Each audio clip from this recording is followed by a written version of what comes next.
আজ আজ 10ই জুলাই। আজ একটা বিশেষ দিন। বিশেষ দিনটা হচ্ছে আজ গুরু পূর্ণিমা। আজ আমার আমার গুরুদেব, মানে আমি যাকে গুরুদেব বলে মনে করি, আমার সব থেকে বড় গুরুদেব সেটা হচ্ছে ঠাকুর শ্রী শ্রী রামকৃষ্ণদেব, মা শারদা এবং স্বামী বিবেকানন্দ। এবং আমি রামকৃষ্ণ মিশনে যেহেতু পড়াশোনা করেছি দীর্ঘ প্রায় 7 বছর, তারপরে আমি বেশ ছোটবেলায়, মানে তখন 20-21 বছর বয়স হবে, সে সময় বাগবাজারে মায়ের বাড়িতে স্বামী আত্মস্থানন্দ মহারাজজির কাছ থেকে দীক্ষা নিই। তো উনি আমার আরেকজন গুরুদেব। আর তারপর কর্মজীবনে, মানে আমার অভিনয় জীবনের প্রথম গুরুদেব বলতে যান, যাকে আমি বুঝি বা চিনি, তিনি হচ্ছেন শ্রদ্ধেয় শ্রী গণেশ মুখোপাধ্যায় মহাশয়। থিয়েটারে প্রথম আমার চলাফেরা এবং অভিনয় দেখা, শেখা সবটাই হচ্ছে স্যারের কাছে, গণেশ জিটুর কাছে। তার পরবর্তীকালে আমি 1 বছরের জন্য যাত্রা করি। সেখানে আমি গুরু হিসেবে পাই উৎপল রায়কে। উৎপল রায়কে পেয়ে আমি ধন্য হয়ে গেছি। যে আধুনিক অভিনয় কাকে বলে সেটা কিন্তু আমি শিখেছি উৎপলদার কাছ থেকে। এবং আরও সুবিধা হয়েছিল যে উৎপলদাকে আমি একসাথে মঞ্চে পেয়েছিলাম। তারপর পরবর্তীকালে বেশ কিছু সিনেমায় অভিনয় করি এবং তার সাথে তো আপনারা জানেন সকলেই যে সিরিয়াল তো করি।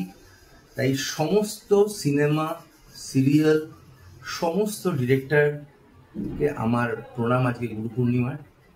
এবং আরও যারা গুরু আছেন, যাকে আরেকজনকে আমি ভীষণভাবে নিজের গুরু হিসেবে মনে করি, সেটা অবভিয়াসলি, মানে যারা আমাকে ভালোবাসেন, চেনেন, তারা জানেন, সেটা হচ্ছে সৌরভ গাঙ্গুলি।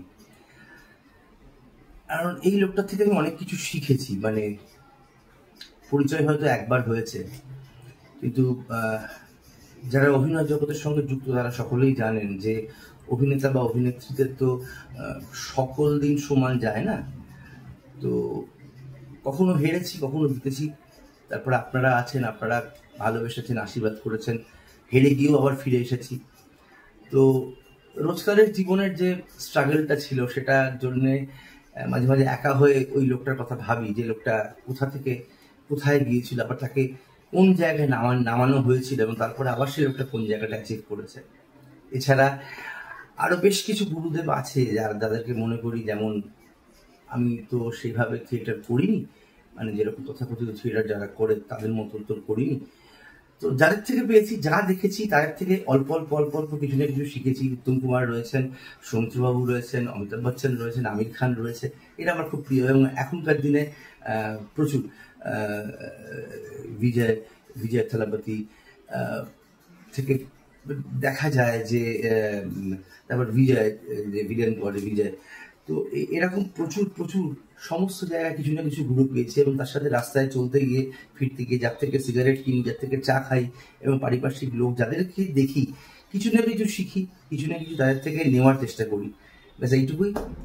গুরু পূর্ণিমায় সমস্ত গুরুদেবকে আমার আন্তরিক অভিনন্দন, প্রণাম, এবং সকলে আমাকে আশীর্বাদ করুন যেন অনেক অনেক ভালো ভালো কাজ আপনাদেরকে মানে করে দেখাতে পারি।